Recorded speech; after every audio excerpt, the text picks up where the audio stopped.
పథకాలు, ఉద్యోగ ప్రకటనల పూర్తి సమాచారాన్ని జిల్లా వెబ్సైట్ లో పొందుపరచాలి. పెద్దపల్లి జిల్లా కలెక్టర్ కోయ శ్రీహర్ష. పెద్దపల్లి జిల్లాలో బీజేపీకి పూర్వ వైభవం తీసుకొస్తాం. మాజీ ఎమ్మెల్యే గుజ్జల రామకృష్ణారెడ్డి, జిల్లా అధ్యక్షుడు కర్రె సంజీవరెడ్డి. పెద్దపల్లి జెండా చౌరస్తాలో ప్రధానమంత్రి, కేంద్ర ఆర్థిక శాఖ మంత్రి, హోంశాఖ మంత్రి చిత్రపటాలకు బీజేపీ ఆధ్వర్యంలో పాలాభిషేకం. కేంద్ర బడ్జెట్ పేద మధ్యతరగతి ప్రజలకు అనుకూలమన్న పట్టణ అధ్యక్షుడు పెంజర్ల రాకేష్. పెద్దపల్లి మున్సిపల్ రంగంపల్లి వద్ద ఏర్పాటు చేసిన సీసీ కెమెరాలను ప్రారంభించిన ఏసీపీ గజ్జు కృష్ణ. సీసీ కెమెరాల ఏర్పాటుతో దొంగతనాలు తగ్గుతాయన్న ఏసీపీ.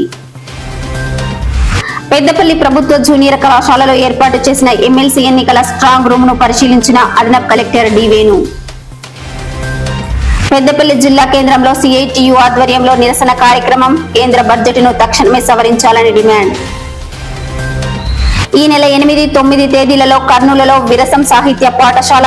పెద్దపల్లి జిల్లా కేంద్రంలో ప్రజా సంఘాల ఆధ్వర్యంలో కరపత్రాల ఆవిష్కరణ.